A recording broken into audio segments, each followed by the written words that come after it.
We are back, another episode of the Gold Standard here on Fox 19 now. If you're watching video, you can see Charlie Goldsmith is not in studio. Charlie Goldsmith are you in an Airbnb in Arizona? Is that That's right. Okay. An Airbnb or not rural, suburban Goodyear. Very good. Jeremy Rao and I have an Airbnb set up as well. It also comes with a hot tub. So Jeremy's ready to enjoy himself in a hot tub with a stogie and an adult beverage while I'm editing. That's how it's going to look next. Okay, Charlie. You know what? Real talk, real quick. Yes. Hot tub, I don't get them. I don't get the appeal of a hot tub. Well, I enjoy them, but it has to be the right company. And I'm not sure Jeremy's the right company.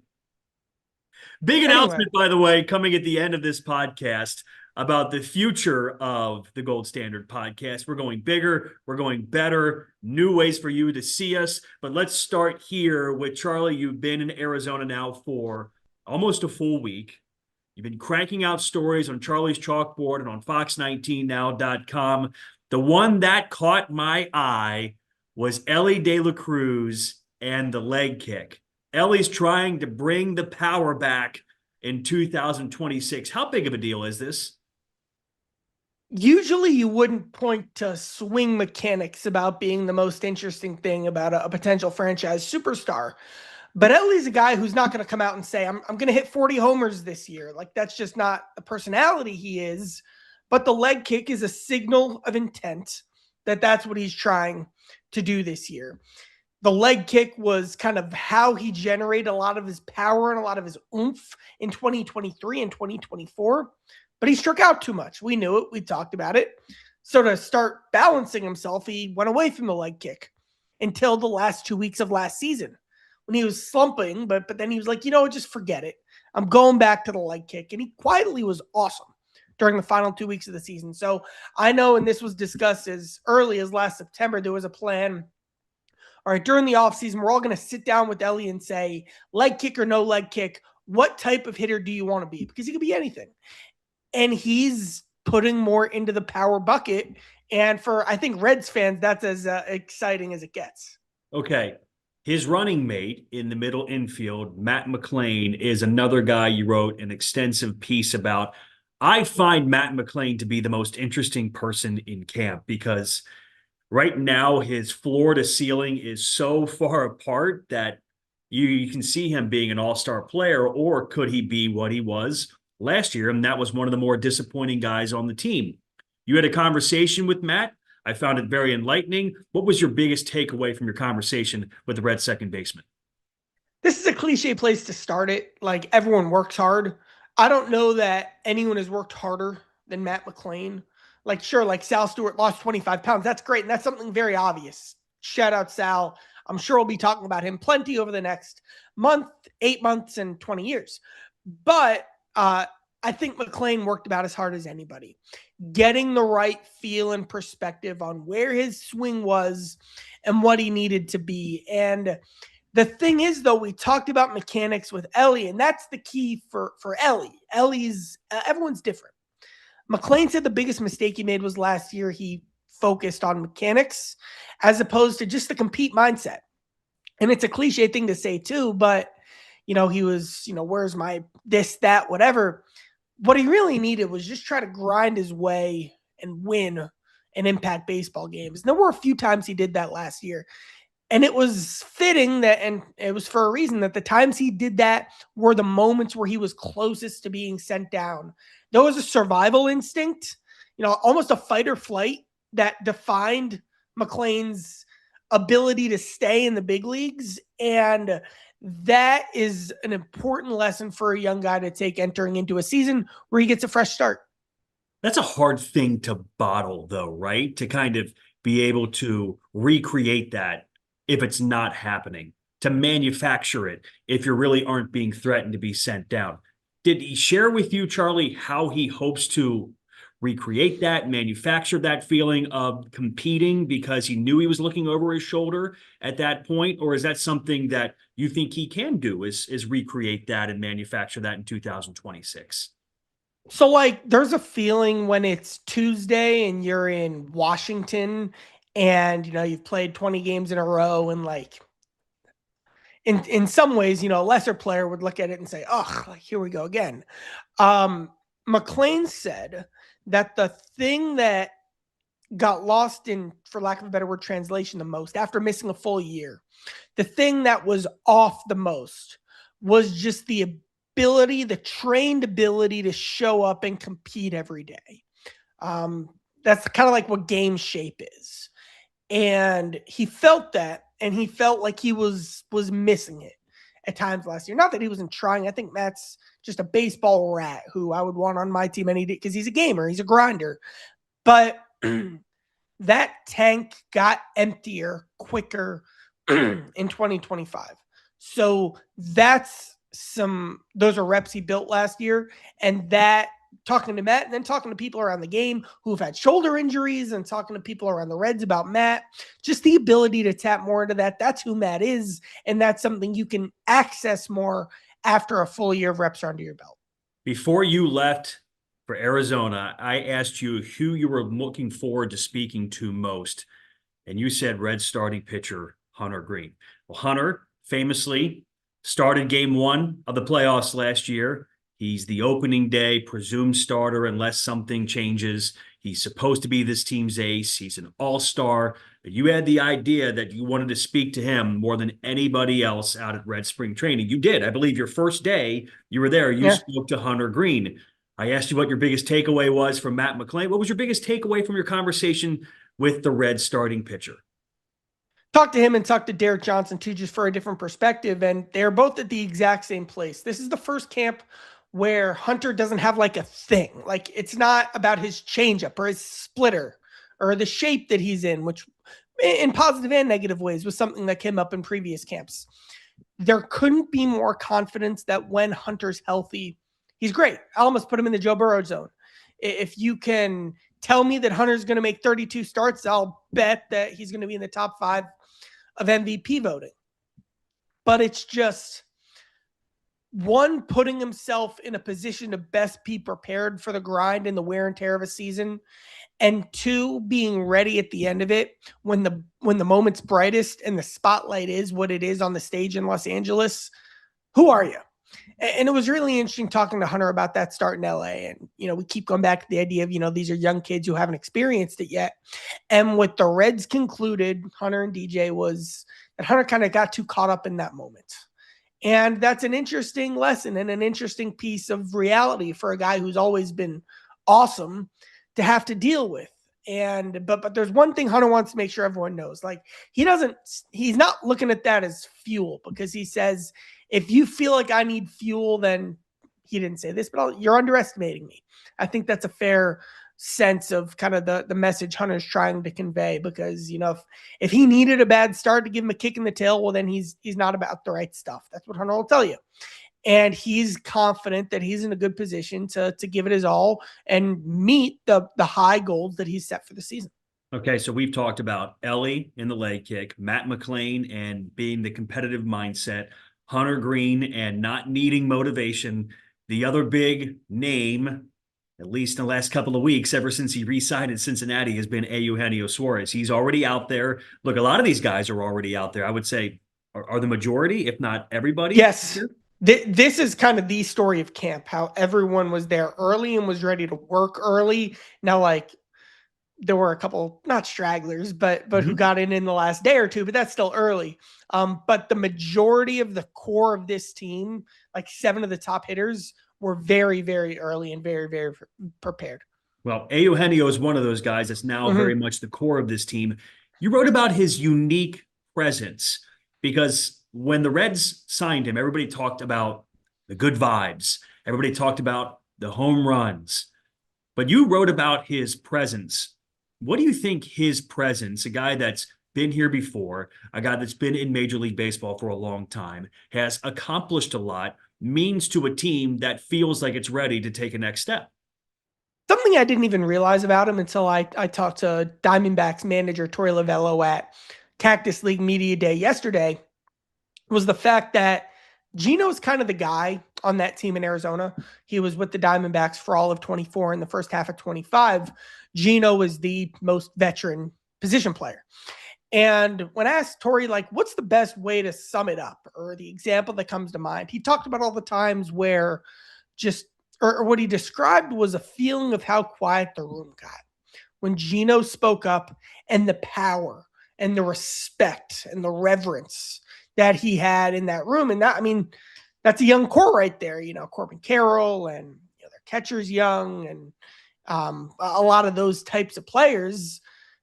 That was who Suarez was there, and I think that's who the Reds are going to look for him to be in Cincinnati. And under the radar storyline of this Reds season is that they got better in free agency, but I mean, man, what a clubhouse presence Nick Martinez was. What a clubhouse presence Brent Suter was. One of the stories of the year last year was there was a players-only meeting in June that really turned around the season. There were two leaders. One of them was Gavin Lux. Like, they lost that. They need some of that. And Gino's obviously in position to be that guy. I talked to Sal Stewart today. He said he asked Gino if he could just tag along and watch him prepare in the cage just to pick up a few things. And that's what he's going to be able to do, in addition to, of course, bringing the good vibes.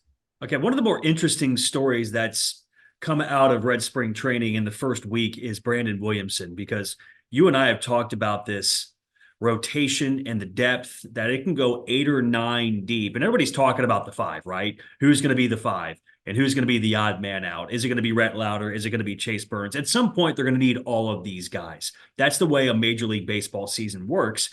They might need Brandon Williamson. I would almost say they almost assuredly will need Brandon Williamson. Brandon Williamson, yes, at some point. But Brandon Williamson is different.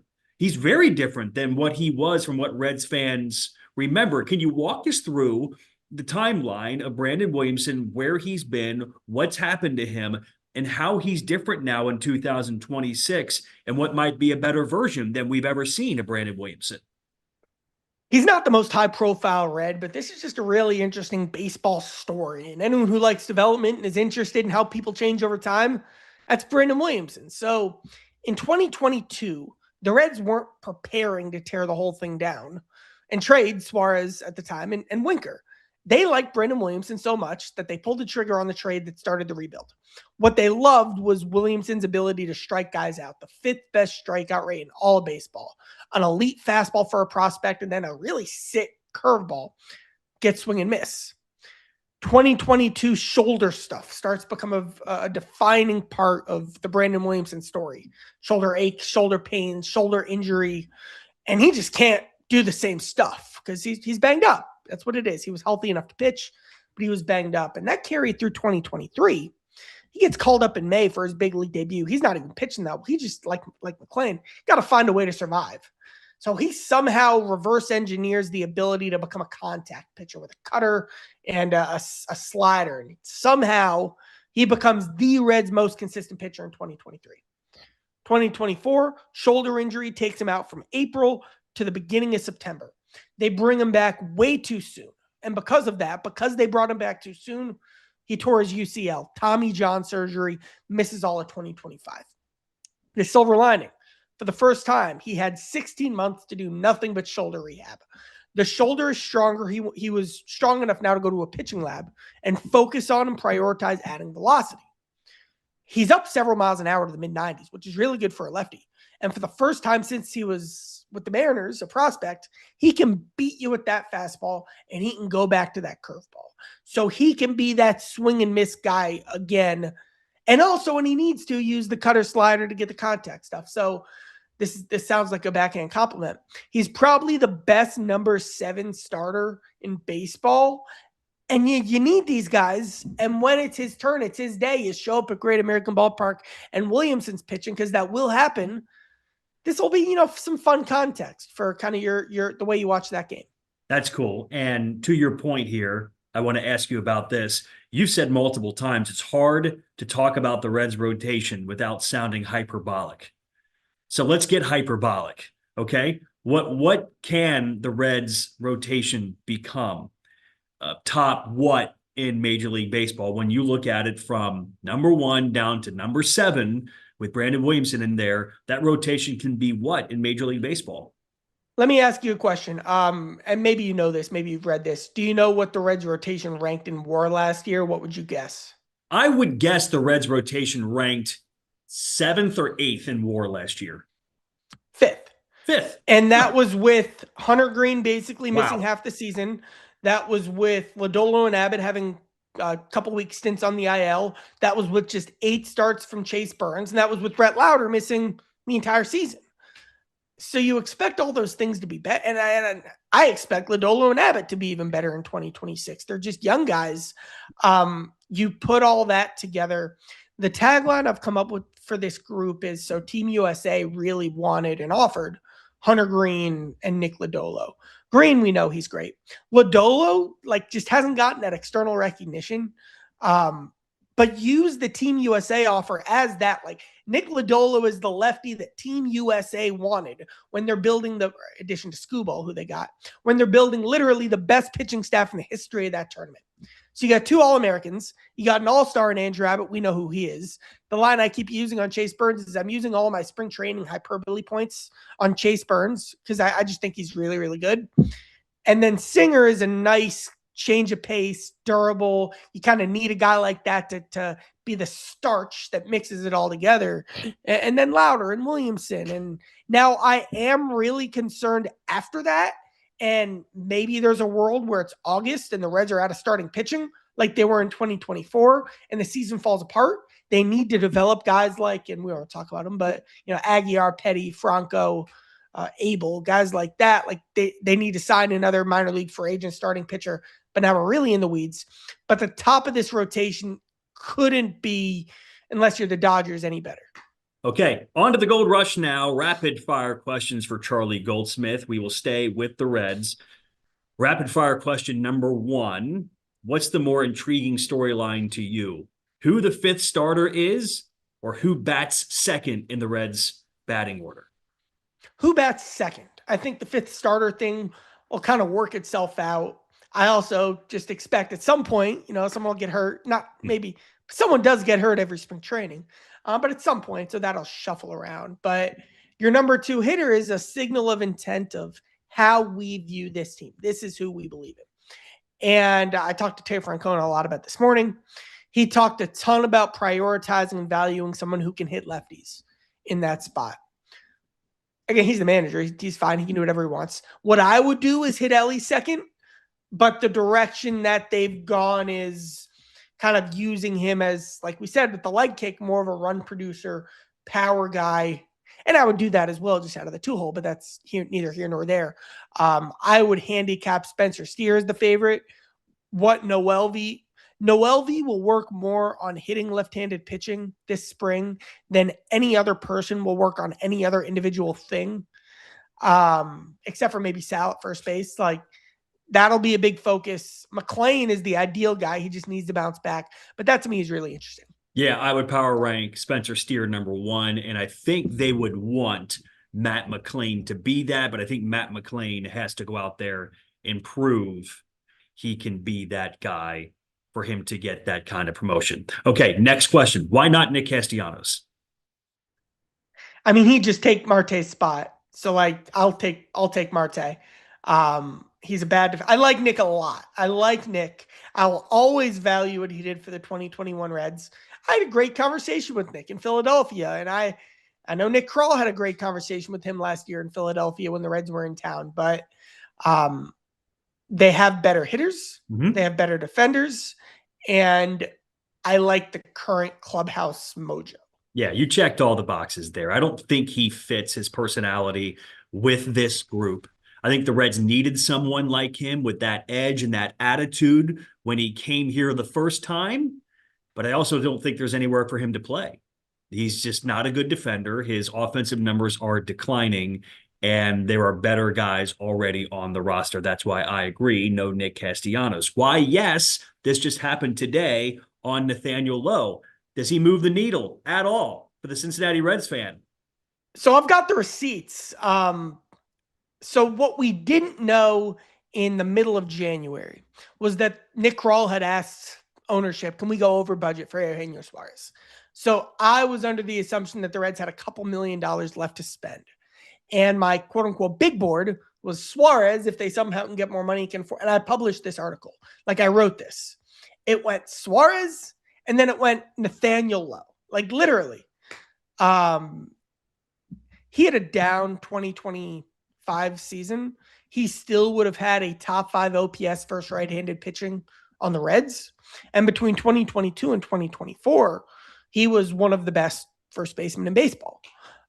He won a Gold Glove. Like, it's also a team that's a little right-handed heavy. Like, he checks so many boxes that I thought there was a world where he would be the quote-unquote big bat that they got. Now, he did win a Silver Slugger a few years ago, but he doesn't have to be that guy. He can just be a nice bench piece, a platoon piece. If someone gets hurt, he steps up. If someone struggles, he kind of takes their spot. Like, he's very much a real guy, and I have him on my 26-man roster right now, assuming he is a good camp. Very interesting. Okay, final question from the Gold Rush. Does the ownership news mean anything to the Reds fan? Whew. It should. This is the part that should. The part that should matter to the Reds fan is that there is a change brewing to this degree. The change isn't done yet. I'll get to that in a second. A change brewing to this degree, and we have heard no clarity or detail or information from ownership directly about what any of this means and about who's where and what the plan is now, about who makes the decision to extend the budget for Suarez, and what this means in the long run, who's going to be the owner of the Reds 10, 20, 30 years from now. Like Nick Kroll said today, and Nick Kroll went up and he faced the media. He spoke about it. He's just the president of the team. He's not the owner. And he said, I report to Bob and Phil. And he said, Phil has been more businessy, but he's been in a bit more baseball conversations. There was the disconnect between, like, Rob Manfred says this, but the Reds, they didn't have a statement prepared. Like, were they expecting that to be public at the moment? Like, there are all these questions I have that just remain unsettled until we get any clarity from ownership directly. I've requested to talk to ownership. They have not accepted that request. And so here we go. Okay, let's finish with the Gold Nugget. This is Charlie's portion of the show, when Charlie gets to pick out a great interview or piece that he's working on and can share it with us. What do you have for us in the Gold Nugget this week, Charlie G? You'll have the exclusive. I haven't even gotten to write this yet. There's a new nickname for Sal Stewart. He's lovingly being called Salbert, as in Albert Pujols, because this guy can hit, and we love him, and it's like, hey, Salbert. It's fun. It's very fun. Outstanding. I can't wait to drop that on him after you publish it and I get out to spring training to join you next week. Okay, I mentioned a big announcement about the Gold Standard. The Gold Standard is now going live streaming in prime time starting next week and therefore into the future. So, Charlie, you might be on the road, depending on when the Reds are playing, and even Bengals season, depending on the Bengals. We'll have to work it around it. It'll probably be a Wednesday or a Thursday night, but we'll be going at 8 o'clock is looking like the time we want to do. 8 o'clock for live streaming of the Gold Standard, depending on the Reds schedule. We'll have to work that out as we get closer. But you want to go ahead and say it next week? Thursday night, 8 o'clock? I'm there. Thursday night, 8 o'clock, the first live streaming of the Gold Standard. I will then convert it to podcast form. So if podcast is the way you listen to the show, that'll still be in play going forward. Charlie, how's the weather? Today was the first gray day, and I mean that I'm not trying to complain. Like, the story is usually in the first week of camp. It's like, man, it's cold. Yeah. This was the first year where it was like, man, it's unbelievable for the first full week of camp. Okay, so let's get the gray day out of there and nothing but sunny skies when I show up on Sunday night and into Monday. How's the food? I'm back to my routine. Multiple servers have recognized me and said, good to have you back. And one remembered my order. And I'm eating very well. Attaboy. Okay. Are you excited to see Jeremy and I? Oh, of course. Of course. I've got all these takes to workshop. Yes. I love being there to get a Charlie take. It's like a free podcast without even having to listen to the podcast, just to have Charlie just drop nuggets of information on me all day long. You're the best. Continued enjoyment of your trip. Keep kicking butt. We're all following back here on Charlie's Chalkboard on the website, and I'll see you next week, Charlie. Thanks. Thank you. All right. Another episode of the Gold Standard is done. Again, live streaming starting next week, Thursday night, 8 o'clock. For Charlie Goldsmith, I'm Joe Danneman. Thanks for listening to The Gold Standard on Fox 19 Now.